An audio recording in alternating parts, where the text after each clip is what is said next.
क्योंकि सुनना आसान है, घंटा 2 घंटा बैठ के सुन के चले गए, लेकिन इस ज्ञान को समझना बहुत मुश्किल है। इस ज्ञान को समझने के लिए इतना विवेक चाहिए, इतना विवेक चाहिए कि आप सोच भी नहीं सकते। जब तक परमात्मा की कृपा नहीं होगी, जब तक बंदी छोड़ की दया नहीं होगी, तब तक ये ज्ञान किसी के समझ में आने वाला नहीं है। इसलिए मालिक से अरदास करते हैं कि ये मूल ज्ञान जहाँ जहाँ भी जिसके भी कानों में पड़ रहा है, मालिक बख्शिश करे, विवेक बख्शे, ताकि वो इस ज्ञान को अच्छे से समझ सके और अपने जन्म मरण का जो चक्कर है इसको खत्म कर सके। तो आज का सत्संग पूरे ध्यान से सुनना है, पक्षपात किए बिना सुनना है। ये नहीं सोचना कि हमारे गुरु जी तो कुछ और हैं, कोई और है और ये सत्संग किसी और का चल रहा है, इसको ऐसा बिल्कुल नहीं सोचना। एक एक बात जो सत्य है उसको ग्रहण करना है और असत्य को त्यागना है। तो इसलिए इसको थोड़ा ना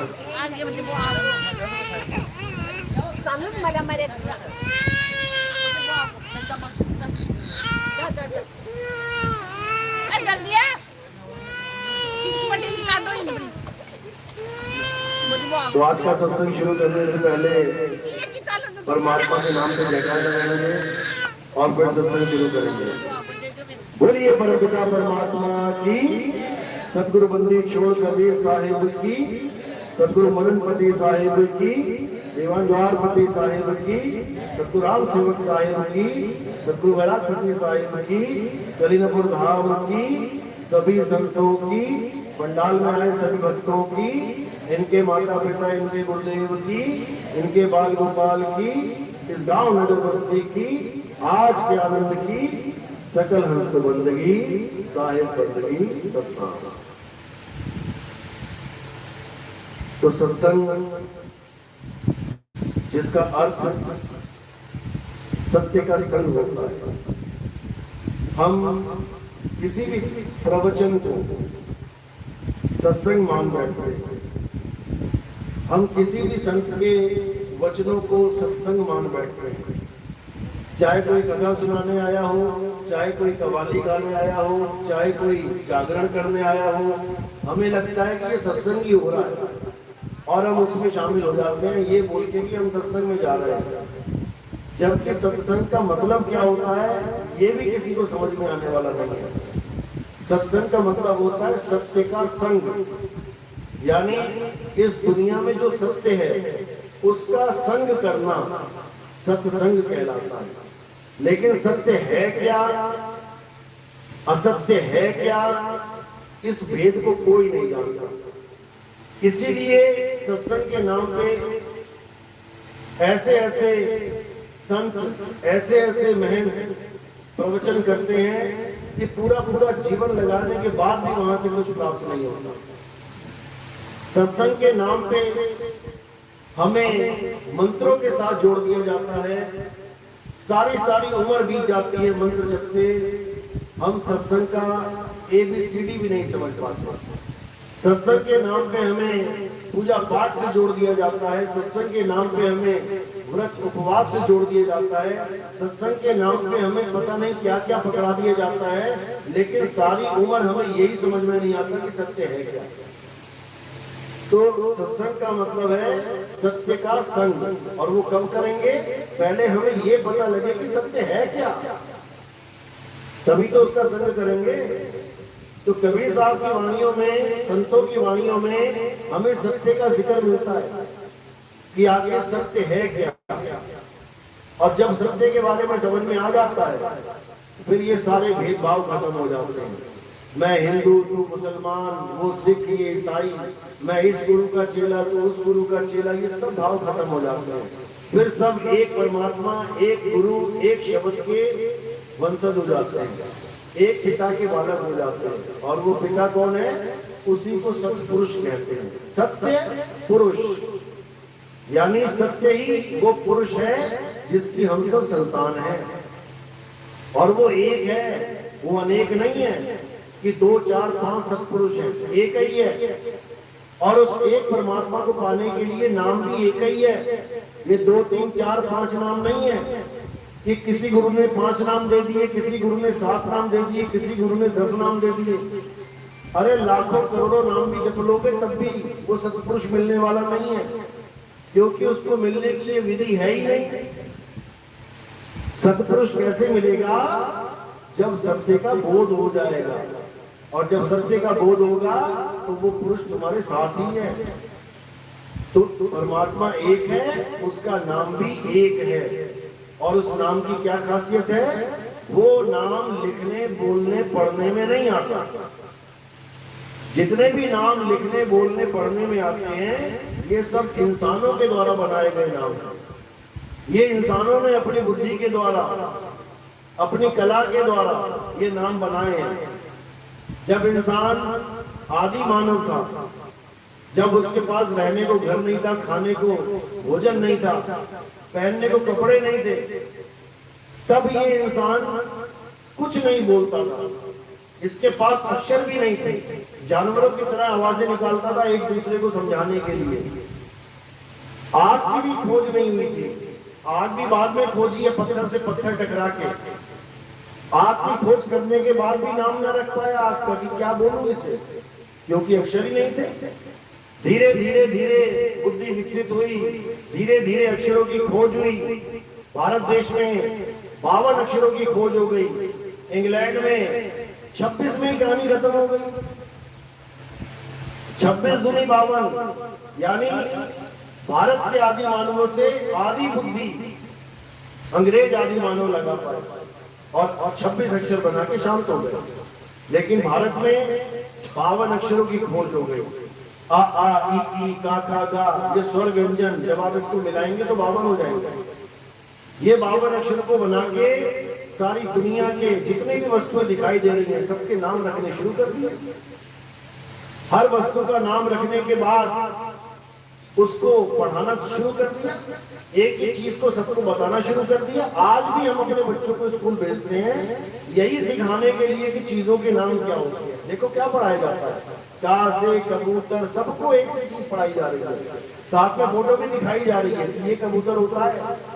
खा से खरगोश, गा से गमला, ऐसे इन अक्षरों का विस्तार सारे संसार में हो गया। अलग अलग भाषाओं के अक्षर, अलग अलग देशों के अक्षर अपने अपने देश में पढ़ाए गए, लिखाए गए। आज भी वो प्रक्रिया चालू है। एक बच्चा पैदा होता है बिना अक्षरों का, वो ना हिंदी बोलता है, ना इंग्लिश बोलता है, ना पंजाबी बोलता है, ना मराठी बोलता है, केवल रोता है। अब जैसे माँ बाप मिले वैसा ही उसको ज्ञान हो जाएगा, वैसे ही अक्षर बोलने लग जाएगा। तो इन 52 अक्षरों का खेल ऐसे शुरू हुआ। यहाँ तक तो समझ में आता है कि ये अक्षर होने जरूरी है, क्योंकि छोटी मोटी चीज भी लेने जाओगे तो दुकानदार पूछेगा क्या चाहिए, बोल के बताना पड़ेगा उसे क्या लेने आए हो। यहाँ तक तो बात समझ में आती है कि हाँ अक्षर जरूरी है और है भी जरूरी। लेकिन इन अक्षरों का दुरुपयोग होने लग गया। कैसे? जैसे आप सामान लेने जाओ कहीं किसी भी दुकान में, तो आप अक्षर बोलोगे और उसके बदले दुकानदार वस्तु देगा। आपने कहा आलू दे दो तो आलू देगा, आपने कहा दही दे दो तो दही देगा, आपने कहा चप्पल दे दो तो चप्पल दे देगा, आपने कहा हरी मिर्च दे दो तो हरी मिर्च मिल जाएगी। यानी आपके अक्षरों के बदले एक वस्तु आपको मिल रही है। यहाँ तक तो बहुत अच्छी बात है, क्योंकि मार्केट में गए कुछ लेने, अक्षर बोला और अक्षर के नाम की वस्तु मिल गई। यहाँ तक तो सौदा बिल्कुल खरा है। तुमने बोला, उसने दिया, तुमने पैसे दिए, तुम वस्तु घर लेके आ गए। यहाँ तक तो बहुत अच्छी बात है। लेकिन धोखा कहाँ हो गया?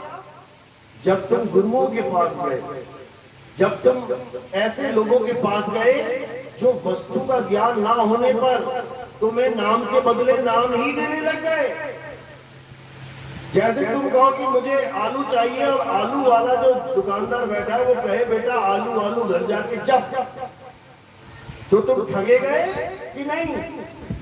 तुम ठगे गए। तुमने कहा मुझे आलू दे दो, उसने कहा घर जाके आलू आलू जब मिल जाएंगे आलू। ठगे गए तुम, क्योंकि उसके पास आलू थे ही नहीं, इसलिए उसने अक्षर पकड़ा दिया। इसी प्रकार तुम सोने की अंगूठी लेने जाओ और वो कहे कि अंगूठी अंगूठी जब घर बैठ के तो मिल जाएगी, क्या नहीं मिलेगी। वहां से पता लग गया कि ये ठग रहा है।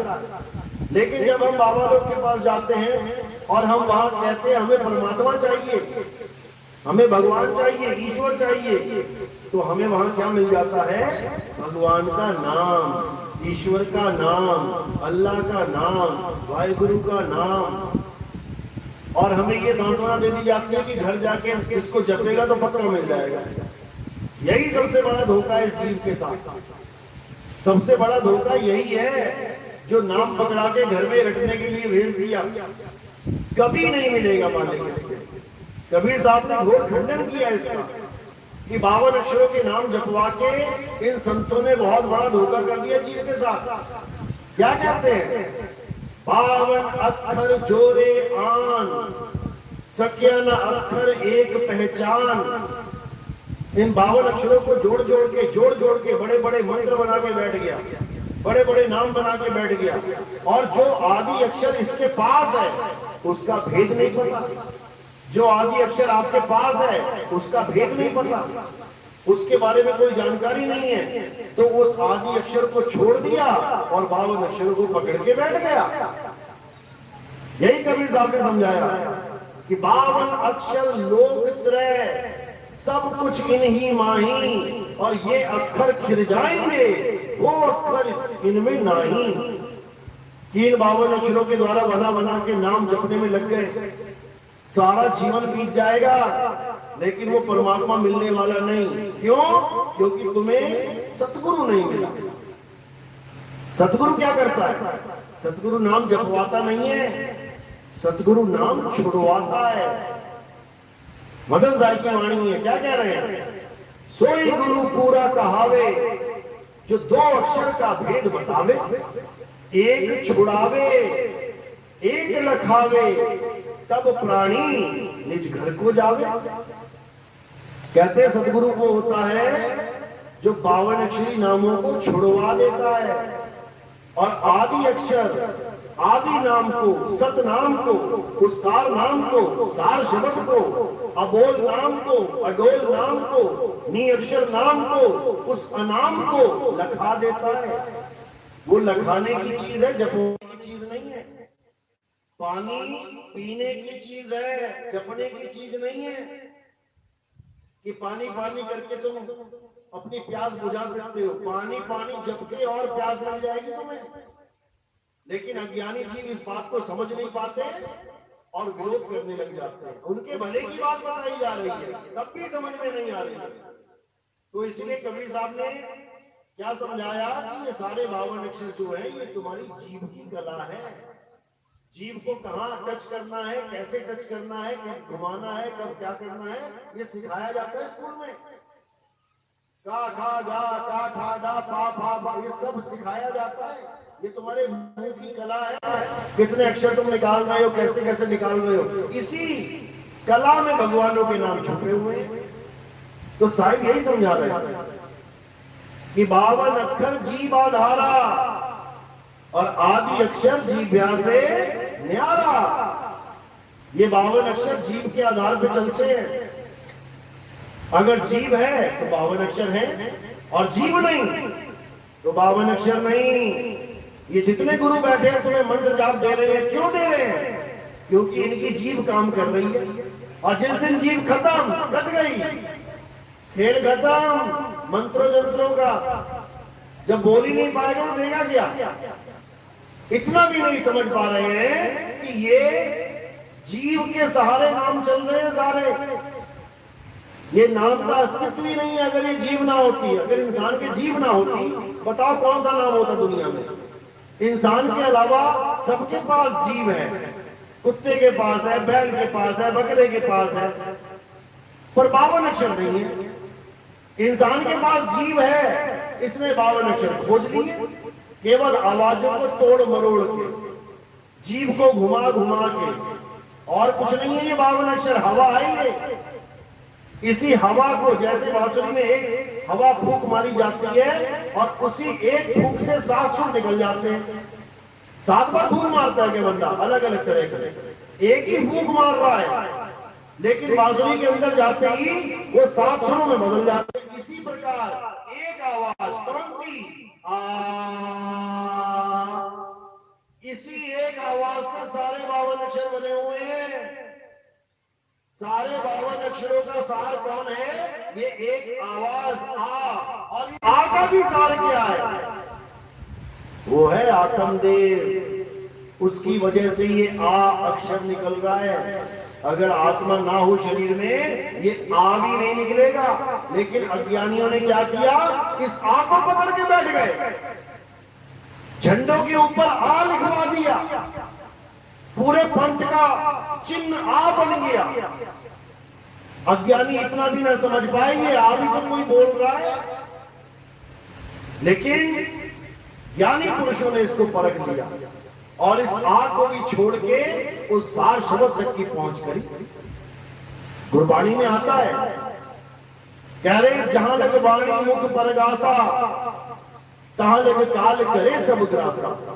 तुम्हारे मुंह से निकलने वाली कोई भी आवाज अगर तुम उसका सहारा लेके बैठ गए तो तुम काल के मुंह में जाओगे, कोई बचाने वाला नहीं है।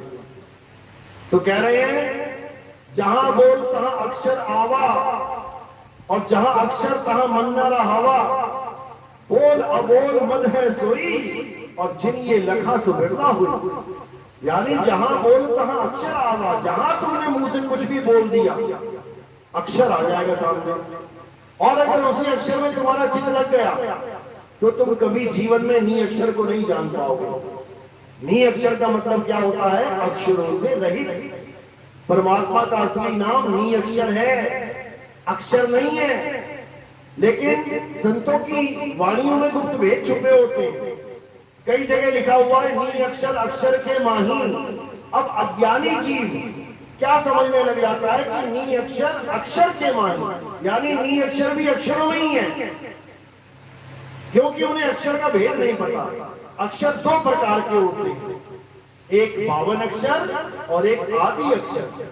नी अक्षर अक्षर के माही का मतलब है कि नी अक्षर रूपी परमात्मा अक्षर रूपी आत्मा में विराजमान है। तेरा साईं तुझ में है, अक्षरों में नहीं है। जाग सके तो जाग, अपने स्वरूप को पहचान। जो तेरा सत्य स्वरूप है उसी में परमात्मा विराजमान है, उसी को परम पद कहते हैं। लेकिन अज्ञानी जीव कभी इस बात को समझ ही नहीं सकता। 52 अक्षरों पे भरोसा करके बैठ जाएगा सारी उम्र, लेकिन आत्म अक्षर पे भरोसा नहीं कर पाएगा। कितनी बड़ी दुविधा है। जिस आत्मा ने सारे अक्षर बनाए हैं उसको नहीं जान रहा है, और जो बना के मिटा दिए जाते हैं उनको सत्य मान के जप रहा है। कितनी बड़ी दुविधा है। एक इंसान ने मूर्ति बनाई, इंसान को नहीं समझ पा रहा है, और जिस मूर्ति को बना रहा है इंसान उसको भगवान मान के बैठ गया। कितनी बड़ी दुविधा है। इसी को कबीर साहब बार बार समझा रहे हैं कि भाई चैतन्य को जान और जड़ को छोड़। जड़ चेतन का करे निवेड़ा, और कहे कबीर सुहंस है मेरा। जीव तक की पहचान नहीं कर पा रहा ये इंसान। परमात्मा तो बहुत दूर की बात है, जीव को भी नहीं पहचान पा रहा है कि जीव इन जड़ पाषाण से, इन जड़ वस्तुओं से न्यारा है। पत्थरों को भगवान मान लिया, लेकिन आत्मा को परमात्मा समझने में इसको दिक्कत आ रही है। करे तो करे क्या? तो इसलिए कबीर साहब ने 52 अक्षर और आदि अक्षर का बिल्कुल भेद समझा रखा है। लेकिन ये भेद ज्ञानियों के समझ में आता है, विवेकियों के समझ में आता है। अज्ञानी इसको कभी नहीं समझ सकते। अज्ञानी को लगता है कि अरे मुझसे नाम छुड़वा दिया तो भगवान छुड़वा दिया। ऐसा नहीं है।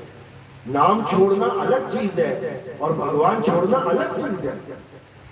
नाम जपना और नाम का सिमरन करना, इन दोनों में बहुत बड़ा भेद है। सतगुरु नाम जपवाना छोड़ देता है, नाम का सिमरन करना सिखा देता है। और संतों ने नाम के सिमरन की महिमा गाई है। कल युग में एक नाम आधारा, सिमर सिमर नर उतरो पारा। जप जप के नर उतरो पारा नहीं बोला, सिमर सिमर। सिमर का मतलब होता है स्मरण करना। स्मरण यानी याद करना। इसको याद करेंगे अपने सत्य स्वरूप को, क्योंकि हमारा सत्य स्वरूप और परमात्मा का सत्य स्वरूप दोनों एक ही हैं, लेकिन हम अपने आप को शरीर मान के बैठ गए, इसलिए परमात्मा से विमुख हो गए। जब गुरु हमें मिलता है तो हमें हमारे स्वरूप का बोध करवाता है, और जब हम अपने स्वरूप को जान लेते हैं तब दोनों में कोई भेद नहीं रह जाता। इसी को बोला गया है, अब तो जाए चढ़े सिंहासन, मिले हैं सारे में पानी, राम कबीरा एक भय है, कोई न सके पहचानी। यानी हमारे स्वरूप और परमात्मा के स्वरूप में कोई भेद नहीं है, लेकिन हम इस काया को धारण करके यहाँ पे एक छोटे से बच्चे बूढ़े जवान बन के बैठे हुए, काया बन के बैठे हुए है, अमर बीज, लेकिन अपने आप को नाशवान देह मान के बैठा हुआ। बस इसी को समझना है। तो परमात्मा का नाम और हमारा नाम एक ही वस्तु है। इसी को साहिब ने बोला, सत्य स्वरूपी नाम साहिब का, सो निज नाम हमारा। यानी परमात्मा का क्या नाम है? सत्य स्वरूप ही परमात्मा का असली नाम है। अब जपने मत लग जाना, सत्य स्वरूप सत्य स्वरूप सत्य जपते हैं। कई गुरु ऐसे हैं जो सत्य स्वरूपी नाम, सत्य स्वरूपी राम ऐसा नाम दे देते हैं, सारी उम्र जप रहा है जी, सत्य स्वरूपी राम सत्य स्वरूपी। अरे जपना नहीं है, जानना है, उसको जानना है। कैसे जानेंगे? जब हमें हमारा स्वरूप बताने वाला कोई गुरु मिल जाएगा। और मंत्र जपवाने वाले को त्याग देना है। मंत्र जपने वाला कौन है? जपी है। तपस्या करने वाला कौन है? तपी है। इन जपी और तपी के जाल में सारा संसार फंसा हुआ है। कबीर साहब क्या समझा रहे हैं? वो को कहां ढूंढे रे बंदे, मैं तो तेरे पास में, नाम है जप में। बताओ कौन सा गुरु है जो जाप नहीं करवाता? कौन सा गुरु है जो मंत्र नहीं जपवा रहा? और कबीर साहब कह रहे हैं नाम है जप में।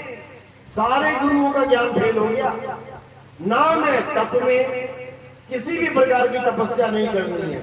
तपस्या से क्या होता है? अहंकार पैदा होता है। जितने भी लोगों ने तपस्या करी है, देख लो क्या हाल हुआ उनका। अरे राक्षसों ने तपस्या करी, देख लो क्या हाल हुआ। ऋषियों ने तपस्या करी, देखो क्या हाल हुआ।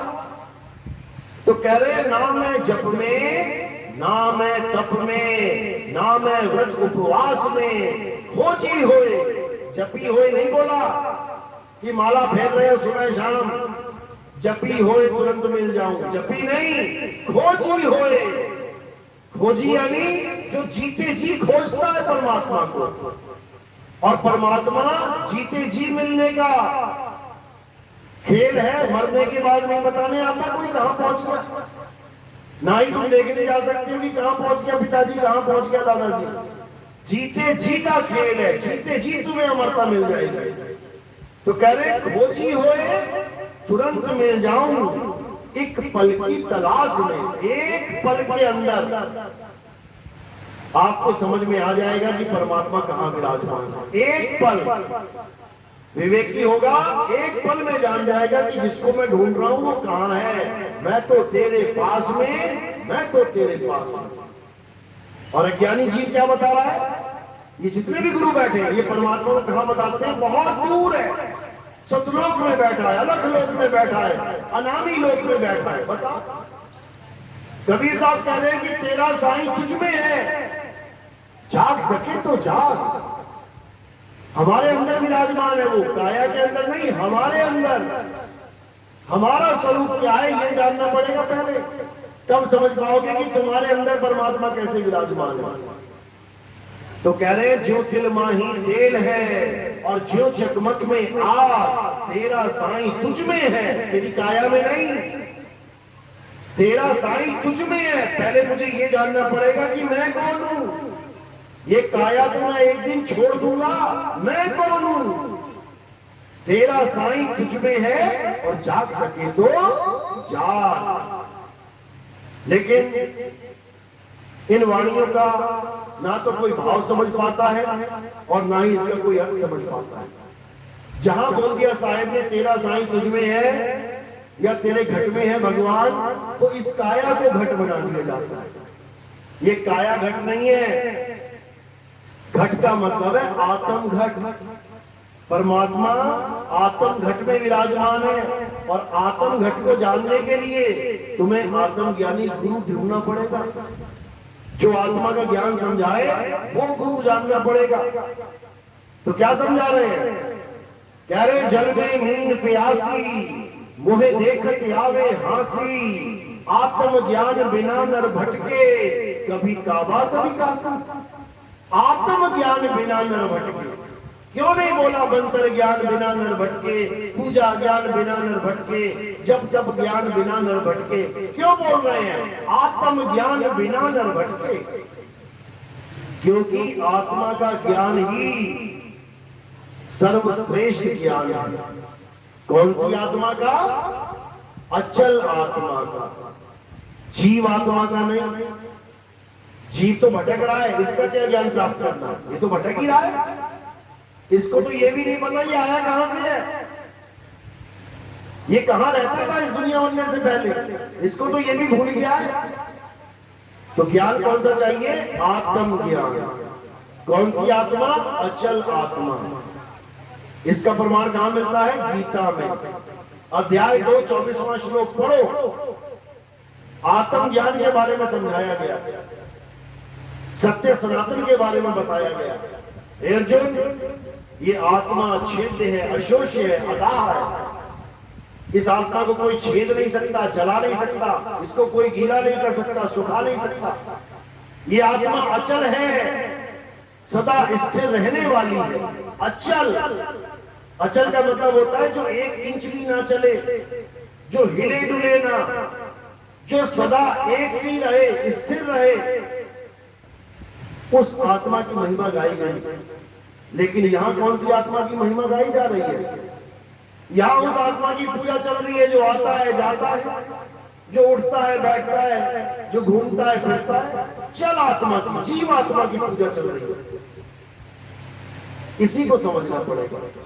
जीव आत्मा अज्ञानता का नाम है और अचल आत्मा परमात्मा का नाम है। इसीलिए संतों ने आत्मा सो परमात्मा बोल के उस मालिक को याद किया। आत्मा सो परमात्मा, जीव सो परमात्मा नहीं। जमीन आसमान का अंतर है जीव और आत्मा में। जीव जल अवस्था में रहता है और आत्मा अचल अवस्था में रहती है। लेकिन इसका भेद तभी समझ पाते हैं जब हमारे जीवन में भेदी गुरु आता है।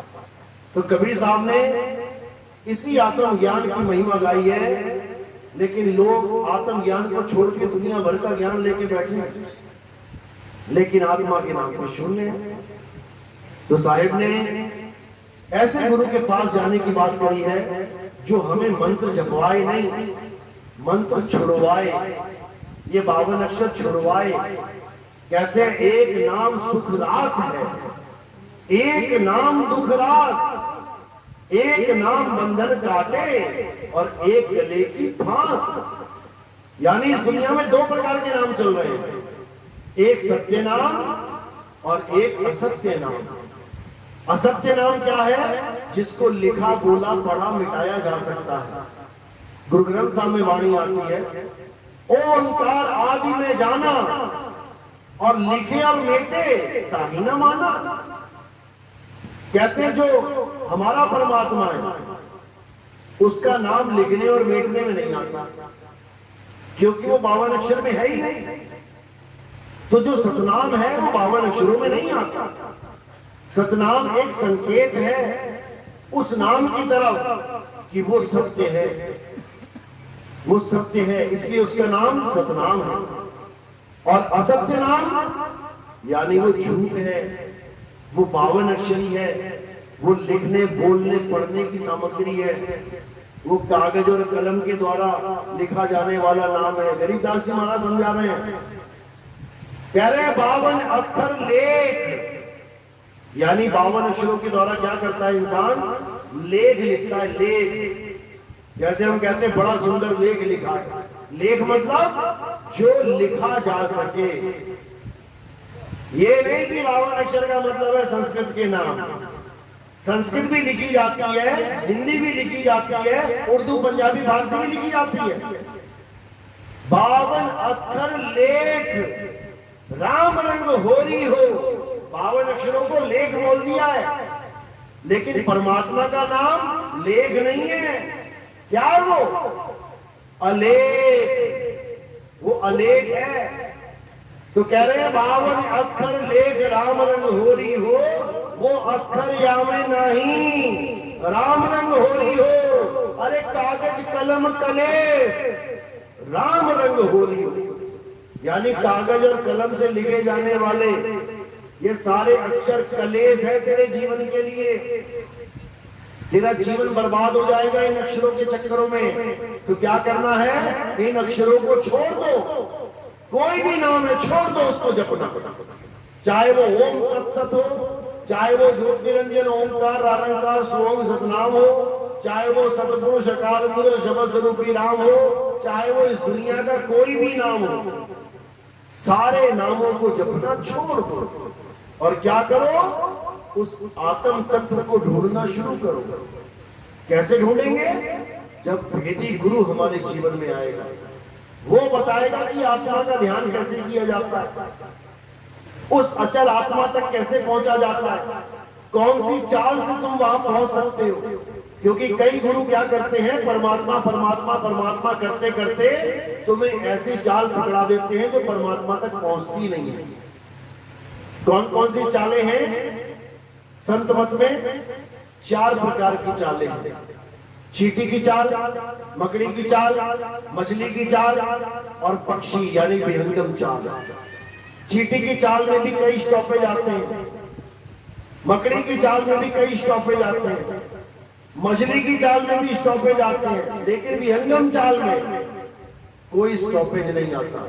यानी जो गुरु ये कह दे कि पहले तुम पहले रूहानी मंडल में जाओगे, फिर दूसरे मंडल में जाओगे, तीसरे मंडल में जाओगे, फिर चौथे में जाओगे, तब जाओगे, ये सब झूठ है। कोई कह दे पहले इस लोक में जाना पड़ेगा, फिर दूसरे लोक में जाओगे वहां कमाई दोगे, फिर तीसरे लोक में जाओगे वहां, ये सब झूठ है।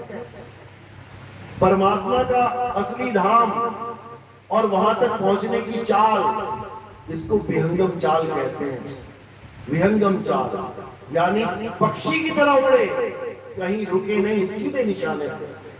जैसे तीर कमान से छूटता ही, रुकता नहीं है कहीं, सीधे निशाने पे। इसी प्रकार जो सतगुरु हमें चाल देते हैं वो विहंगम चाल देते हैं।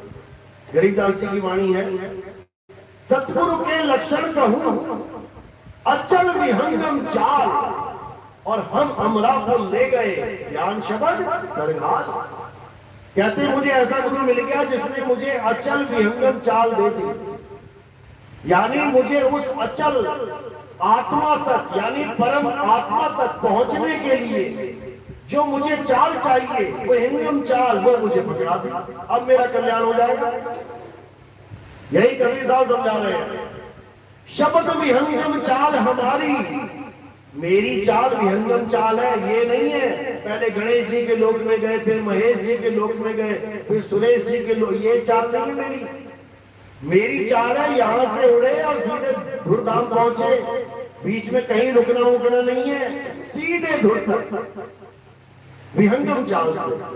तो कह रहे शब्द विहंगम चाल हमारी, और कहे कबीर सतगुर दई ताली। इस 3 लोक की ताली मिल जाएगी तुम्हें, दरवाजा खोलने की, खुले कपाट। इस संसार में जहां से तुम आए हो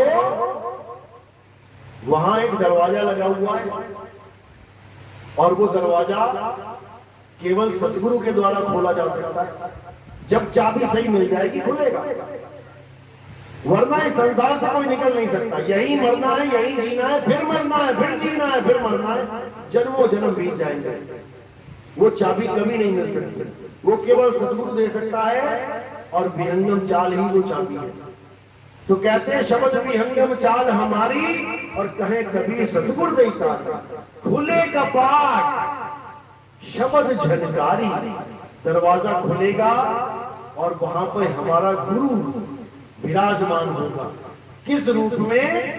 शब्द झनकारी, यानी उस झनकारी शब्द के रूप में गुरु खड़े होंगे। ये आंख कान बाल खाल वाले गुरु जी नहीं मिलेंगे वहां पे। जो गुरु तुम्हें ये कह दे कि मैं तुम्हें लेने आऊंगा, मेरी शक्ल को अच्छी तरह देख ले, अच्छी तरह मेरी शक्ल का ध्यान कर, समझ लो उस गुरु ने तुम्हें काया के जाल में फंसा दिया।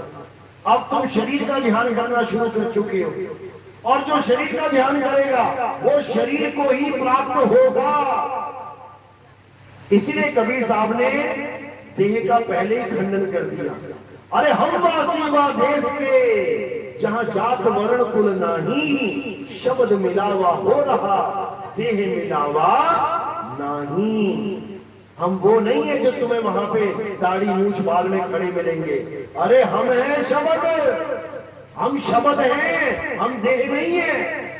हम हैं शब्द, शब्द हम माही, हमसे भिन्न और कुछ नहीं। शब्द न बिन से देही। और कहे कबीर हम शब्द सने, हम शब्द गुरु हैं, हम देही नहीं है।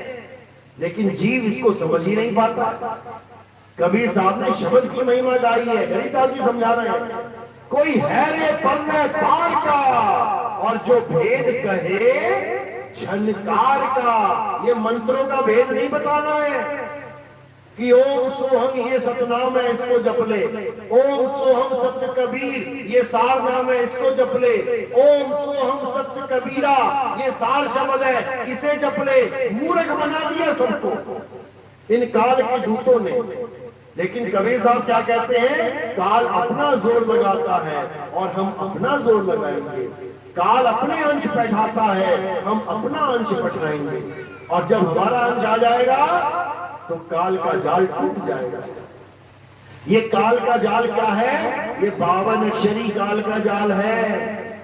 कहते हैं 52 के जंजाल में अरे फंस गया ये संसार, और सिमरन 52 का करे कैसे लागे पार। सिमरन करना था परमात्मा का, और सिमरन यानी याद करने लग गया 52 अक्षरों को। क्या बनेगा इसका? 52 अक्षरों को माला फेर रहा है, और कबीर साहब माला छुड़वा रहे हैं।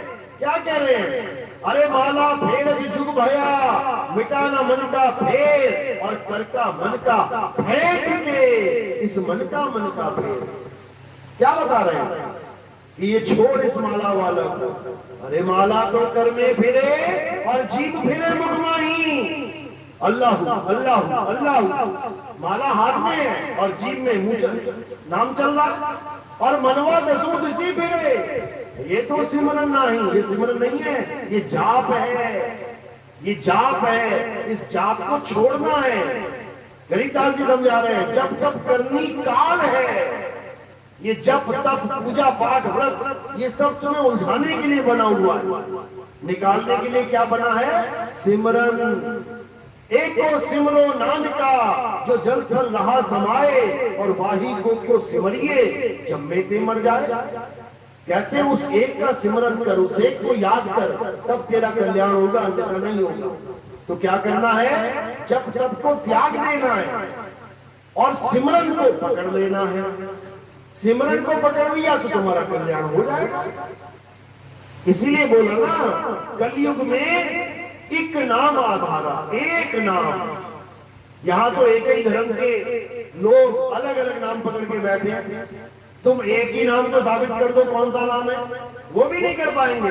कोई कह रहा है राम राम जप ले, उसी धर्म का। दूसरा कह रहा है राधे राधे जप ले, उसी धर्म का। तीसरा कह रहा है ओम नमः शिवाय जप ले, उसी धर्म का। चौथा कह रहा है हनुमंते नमाय जप ले, उसी धर्म का। अगला कह रहा है शनि देवाय जप ले, उसी का। अगला कह रहा है और जप ले, दुनिया भर के नाम जप ले। एक नाम पे नहीं आ पा रहे हैं सारे। और जब पूछने जाओ तो कहते हैं भगवान एक है। और जब एक है तो उसको एक नाम बता दो ना कौन सा है। उसमें भी सबकी अलग अलग अलग अलग कहानियां चल रही हैं। ये कबीर साहब ने समझाया, नानक साहब ने समझाया कि वो एक नाम पूरे संसार को तार सकता है, क्योंकि वो 52 अक्षरों में आता नहीं है। अरब देश का आदमी कभी हिंदी के नाम नहीं जपेगा। तुम नहीं जप रहे चाइनीज के नाम? अगर तुम्हें कोई गुरु चाइनीज नाम देके जपवाने लग जाए, तुम जप लोगे क्या? तुम जप लोगे चाइनीज नाम, जापानीज नाम? तुम कहोगे हिंदुस्तान में रहते भैया, हिंदी के नाम दे। सबको अपने अपने अक्षरों से प्रेम है, समझो। तो नानक साहब किस नाम की महिमा गा रहे हैं? उस एक नाम की। तेरा एक नाम तारे संसार। एक नाम सारे संसार को तार सकता है, लेकिन वो ये नहीं है जो तुम लेके बैठे हुए हो। वो एक नाम क्या है? अनाम है, अनाम। उसका कोई नाम नहीं है। नाम अनाम अनंत रहत है, दूजा तत्व ना कोई।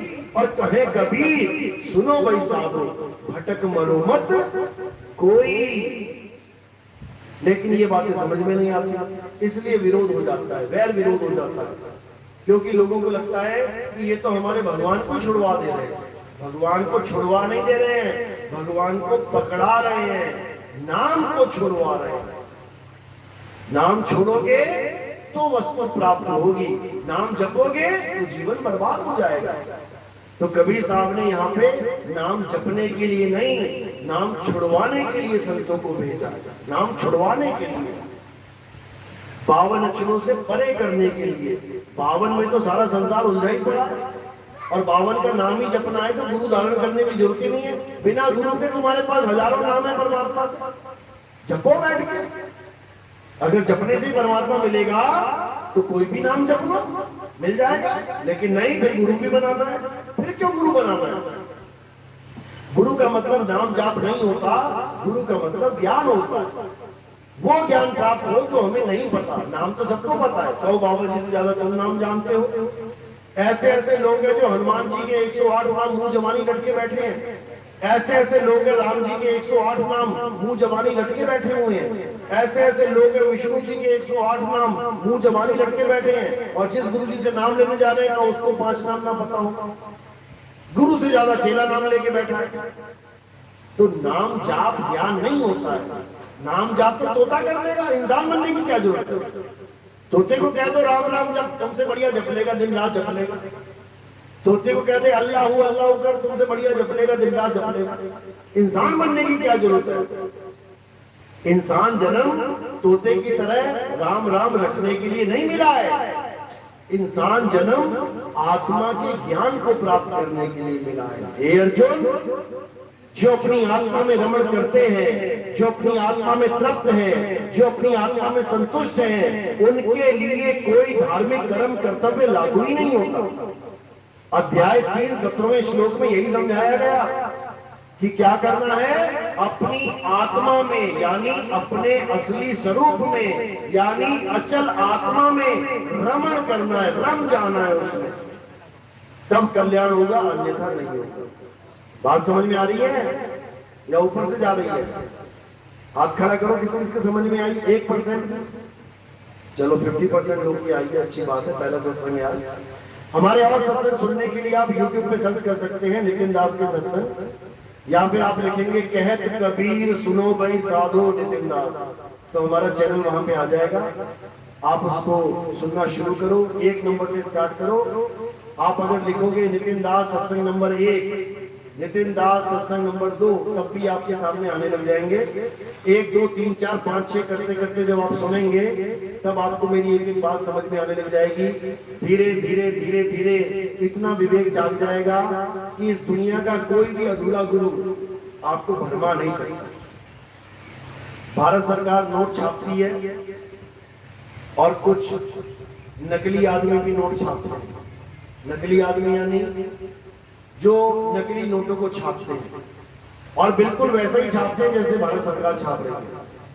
किसी के हाथ में आज तक नकली नोट आया है? किसी के भी जीवन में एक बार नकली नोट आया हो? बहुत कम लोगों के आता है, सबके हाथ में नहीं आता नकली नोट। जिसके भी हाथ में आया हो गौर से देखना, उसमें और असली में देखने मात्र में बिल्कुल फर्क नहीं दिखाई देता। ऐसा लगता है कि बिल्कुल असली है, लेकिन जब उसकी परख की जाती है, जब उसको घुमा घुमा के देखा जाता है, जो निशानियां बताई हैं सरकार ने कि असली में ऐसा है, नकली में ऐसा है, तब हमें समझ में आता है कि ये नकली नोट है। देखने में दोनों ऐसे ही लगेंगे, बिल्कुल असली। इसी प्रकार सतनाम और असतनाम में यही फर्क है। देखने में लगेगा कि सतनाम भी कोई मंत्र होगा जपने वाला, जबकि ऐसा बिल्कुल नहीं है। सतनाम बिल्कुल अलग चीज है और असतनाम बिल्कुल अलग चीज है, लेकिन दोनों के साथ नाम जुड़ा है, इसलिए लगता है कि दोनों नाम ही होंगे, मंत्र ही होंगे। सतनाम असतनाम नाम तो दोनों के साथ जुड़ा है, लेकिन दोनों में जमीन आसमान का अंतर है। इसलिए क्या करना है, सत्य नाम को जानना है और असत्य नाम को त्यागना है। सत्य नाम को सिमर के, जप के नहीं, सत्य नाम को सिमर के तर गए पतित अनेक और तेही कारण नहीं छोड़िए सत्य नाम की टेक। यानी अगर आपके जीवन में सतनाम आ जाए तो आपका जीवन का कल्याण हो जाएगा। और कोई सोच रहा है कि सतनाम के बाद सार नाम मिलेगा, सार शब्द मिलेगा, तो ये बिल्कुल वैसी सोच है जैसे आपको कोई कह दे कि सुबह 3 बजे पानी मिलेगा और शाम को 3 बजे जल मिलेगा और फिर रात में 12 बजे आपको वाटर मिलेगा। अगर कोई ऐसा कहता है तो महामूर्ख है, क्योंकि उसको कबीर सागर की पहली लाइन ही समझ में नहीं आई। क्या लिखा है, सत्य नाम है सार, यानी सत्य नाम और सार नाम दोनों एक ही हैं। सत्य नाम है सार, बूझो संत विवेक करी, उतरो भवजल पार, सतगुरु का उपदेश यही कि सत्य नाम ही सार है। सार को ग्रहण कर लो और असार को त्याग दो। सतगुरु ऐसा चाहिए जैसा सूप सुहाए और सार सार तो गई रहे, थोथा दे उड़ाए। बोलिए परमपिता परमात्मा की सदा ही जय हो। साहिब अली की सतनाम। तो इसलिए विवेक को जगा के रखना है। एक जन्म मिला है, ये बार बार नहीं मिलेगा, और एक जन्म मिला है परमात्मा के सच्चे नाम को प्राप्त करने के लिए, झूठे नामों को नहीं। इसलिए पूरा विवेक लगाना है, पूरी परख करनी है, पूरी खोज करनी है और सत्य नाम से जुड़ जाना है। सत्य नाम ही परमात्मा का असली नाम है। ये किसी काल भगवान का या अक्षर पुरुष का नाम नहीं है। सत्य नाम परमात्मा का नाम है। कहते हैं गुरबाणी में जिक्र आता है, कृत्रिम नाम यानी नकली नाम, झूठे नाम। कह रहे कृत्रिम नाम कथे तेरे जीपा और सत्य नाम तेरा बड़ा प्रबला। तेरा यानी परमात्मा का। सतनाम परमात्मा का नाम है। सतनाम अचल आत्मा को कहते हैं। सतनाम उस सार शब्द को कहते हैं। ये कोई ओम सोम या किसी काल भगवान का नाम नहीं है। चलो तो आज का सत्संग यही समाप्त करते हैं। अब आरती का समय है। आरती कैसे करते हैं समझ लो। हमारे यहाँ आरती किसी शरीर की नहीं की जाती है। हमारे यहाँ आरती आत्मदेव की होती है। हमारे यहाँ संतों को शरीर नहीं माना जाता, हमारे यहाँ संतों को आत्मा माना जाता है। संत हमारी आत्मा, हम संतन के जीव और संतन हम में रम रहे, जीव माखन में घी। तो आरती कैसे करनी है? थोड़े से फूल उठाने हैं, मेरे सिर के ऊपर रखते हैं। सिर के ऊपर क्यों रखते हैं? क्योंकि पैर के अंगूठे से लेके सिर की चोटी तक ये क्या दिखाई दे रहा है? नाशवान देह। और हमने फूलों को कहां समर्पित करना है? अविनाशी आत्मा के चरणों में। तो हमने क्या किया? हमने नाशवान देह को बाईपास कर दिया। हमने इसको बाईपास करके फूलों को सीधे आत्मदेव के चरणों में समर्पित कर दिया। तो आरती ऐसे ही करनी है। सिर के ऊपर फूल रखने हैं। कोई 50% में योगदान करना चाहेगा, सेवा में कुछ देना चाहेगा, तो केवल चरणों में रखना है। सेवा से हम क्या करते हैं? इसको हम प्रचार प्रसार में इस्तेमाल करते हैं। हमारा टीवी में भी प्रोग्राम आता है, साधना टीवी, ईश्वर टीवी। जब आप देखेंगे सुबह 6:45-7 बजे आप बैठ जाएंगे तो वहां पर उस टीवी में कई बाबा लोग दिखाई देंगे आपको। जो पूरा पूरा दिन यही बोलते नजर आएंगे कि परमात्मा को पाना है तो नाम जपो, नाम जपो, नाम जपो। एक एक दो दो घंटा यही समझाते रहेंगे कि नाम जपो, नाम जपो, नाम जपो।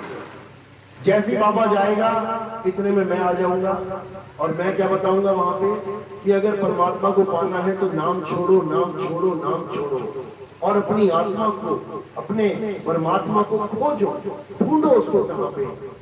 नाम जप के कुछ नहीं मिलेगा, ढूंढ के सब कुछ मिल जाएगा। इसलिए गुरु ग्रंथ साहब में बोला गया, बंदे खोज दिल हर रोज। दिल का मतलब ये वाला दिल नहीं है, दिल का मतलब आत्मा है। आत्मा में परमात्मा को खोज, पक्का मिलेगा। तो सेवा जो भी रखेगा चरणों में रखनी है, फूल सिर के ऊपर रखना है। बोलिए परमपिता परमात्मा की सदा ही जय हो। साहिब